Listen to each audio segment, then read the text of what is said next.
Et comme tous les vendredis, nous retrouvons maintenant le président du consistoire de Paris. Bonjour Joël Mergui et Shabbat Shalom.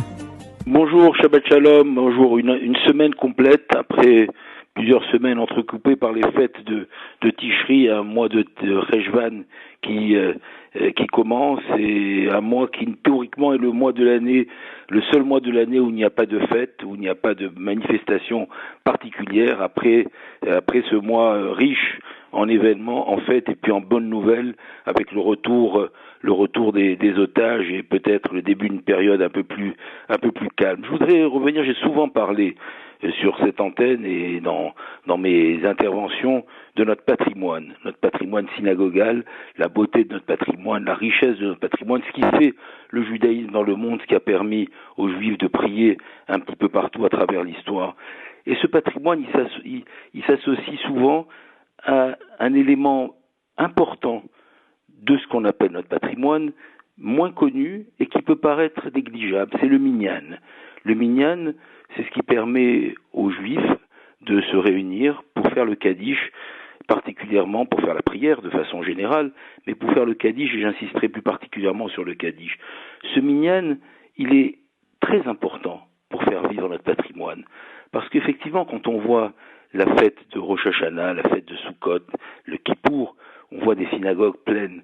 Mais quand on tourne dans les synagogues le matin ou le soir, on a, dans certaines synagogues, le minyan, les 10, 15, 12, 17 personnes qui permettent à la synagogue de vivre toute l'année, qui permettent d'ouvrir la synagogue tôt le matin, de la fermer tard le soir. Et dans ces 10, 12, 14 personnes, nous avons souvent 1, 2 personnes qui viennent pour faire le kaddish. Elles trouvent une synagogue, elles trouvent un minyan, et ça leur permet d'assurer, mais qu'elles soient religieuses ou non religieuses, toutes les personnes qui perdent un être cher, à un moment donné, ont besoin de faire ce moment du kaddish. Alors, le patrimoine, il peut être magnifique s'il n'y a pas les 10 personnes qui entretiennent ce patrimoine et qui permettent à tous les juifs, quel que soit leur degré de religiosité, quand ils perdent un être cher, de trouver le moment de faire ce kaddish. Eh bien, je voudrais rendre hommage à ces personnes du matin et du soir, à ces personnes que j'ai vues pendant la veillée de Hoshana Rabbah dans certaines synagogues, où ils étaient parfois à peine justement ce minyan, pour permettre à la vie de continuer. Et le consistoire, à chaque fois qu'il y a un minyan quelque part, même si la communauté est partie, même si elle s'est désertée, tant qu'il y a un minyan, même le Shabbat, nous continuons à maintenir cette synagogue, à maintenir la vie juive, à maintenir la vie ouverte. Et c'est ce que nous avons fait pendant toutes ces périodes, depuis des décennies, depuis des siècles, et particulièrement dans ces 2 dernières années où les difficultés ont été majeures et où nous avons eu encore plus besoin de notre identité, encore plus besoin de nous retrouver, de maintenir un judaïsme vivant, un judaïsme debout, un judaïsme fier. Alors ce minyan, je voulais aujourd'hui lui rendre un hommage particulier parce que il permet à la communauté de continuer à assumer l'ensemble de ses missions.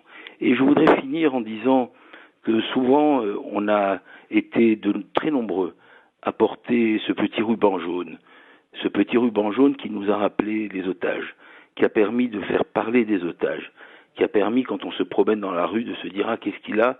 Ah oui, le ruban jaune, ah oui, les otages ». On est nombreux à l'avoir enlevé. J'ai décidé de le maintenir sur mon veston, tant que les otages, même les corps des otages ne sont pas revenus. Ça fait aussi partie de notre tradition.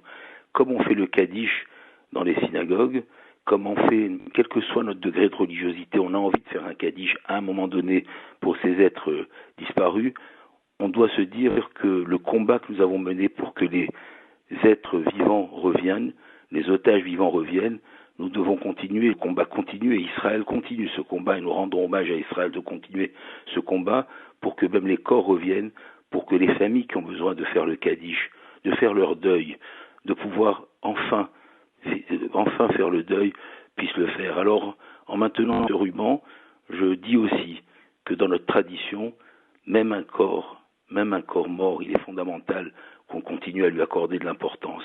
Nous respectons la vie, nous respectons aussi la mort, nous respectons aussi les défunts, et nous respectons aussi la douleur des familles qui a besoin de se retrouver. Alors, pensez pensez à ces 10 personnes qui permettent à la synagogue de continuer à être ouverte toute l'année.